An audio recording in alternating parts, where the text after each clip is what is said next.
Hello and welcome to the Southwark CAMHS Children's Wellbeing Practitioner page. My name is Lucy and I will be talking you through this video on promoting healthy sleep in children. We also have videos about adolescence and sleep which you may find helpful. Sleep is essential to support children's development. When we are asleep, the body undergoes a series of important processes that are vital to our overall health. Sleep allows the brain and body to slow down and engage in recovery, promoting better physical and mental performance the next day and over the long term. Good sleep, therefore, has several benefits such as improved mood, regulated blood sugar levels, and improved mental function. When children are struggling with their sleep, it can have an impact on others in the household. Therefore, helping your child to establish good sleep patterns can be helpful for the whole household. If your child is sleep deprived, you may notice one or more of the following symptoms, such as growth or hormone issues, weight gain, and hyperactivity. We know that poor sleep can be linked to pre-existing conditions such as autism or ADHD and can make young people's symptoms more prevalent. If your child has a neurodevelopmental condition, you may find our videos on autism and sleep and ADHD and sleep helpful. These can be found on our website. If you are concerned about your child's sleep or their experience of any of these symptoms, please consult your GP. How much sleep your child needs depends on their age and will change as they get older.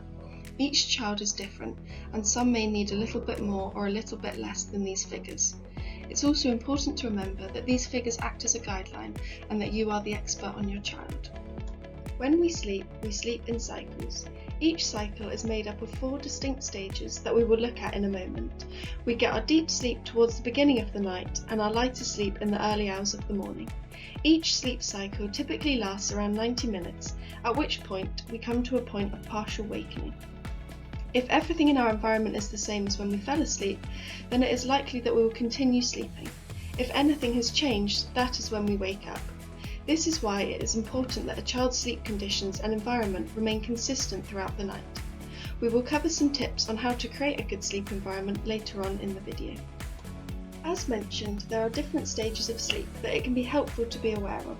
Stage 1 sleep consists of a very light sleep where your child will be easily woken. Stage 2 sleep is still a light sleep, but the body is getting ready to enter deep sleep.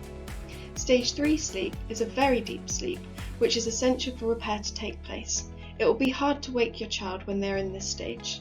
REM sleep refers to rapid eye movement sleep, and it is essential for mental and emotional development. REM sleep is when our dreams occur.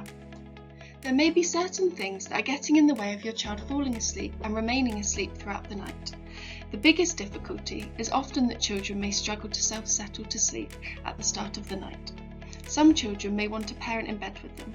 However, once they come through a sleep cycle to the point of partial awakening and notice that the conditions have changed and that their parent is no longer in the bed, it is understandable that they may wake up distressed or confused.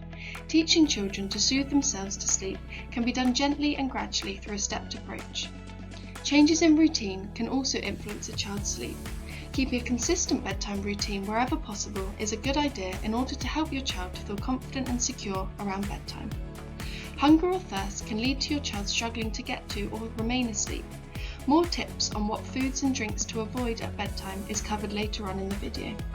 Sometimes children have sensory sensitivities that impact on their sleep. For example, if your child is very noise sensitive during the day, they are likely to be the same at night. This means that a clock ticking, for example, could wake them very easily. Some find that white noise or even music can help with the issue, but it's important to check this with your child. Bedwetting is common in children, and some may find it embarrassing. It can be helpful to let your child know that lots of children experience bedwetting. The likelihood of it happening decreases as children get older.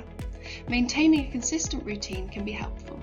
If your child does wet the bed, try to change them in a dimly lit environment with as little interaction as possible. Fear and anxiety at bedtime is common in younger children. Wherever possible, it is helpful to keep talk of worries outside of a child's bedroom and set aside time in the day to talk about anything that is concerning them. This helps children to associate their bedroom with relaxing or going to sleep, rather than a place where they feel anxious. You may want to encourage your child to write down their worries, place them somewhere safe, and go through them together the following day. Lots of us will experience nightmares from time to time, and this is the same for children. Nightmares are bad dreams that children wake from, and they will often take comfort from you. If your child has a nightmare, it is helpful to explain that it was a dream. Try not to reinforce the nightmare by checking the environment for your child. Night terrors typically happen after going to sleep, and your child will appear terrified. Unlike nightmares, your child will not take comfort from you, and this is because they are still asleep. Try and wait for the terror to pass and settle your child to sleep. If night terrors happen regularly, you can try and break the cycle by waking your child 10 minutes before they usually happen. We are now going to think about some tips that can help your child to have good sleep. One of the most important things is to have a consistent sleep routine in place. Limiting screen time before bed reduces a child's exposure to blue light, which can disrupt a child's feeling of tiredness. Sugar and caffeine before bed acts as stimulants and will likely make your child feel more alert and less ready to fall asleep.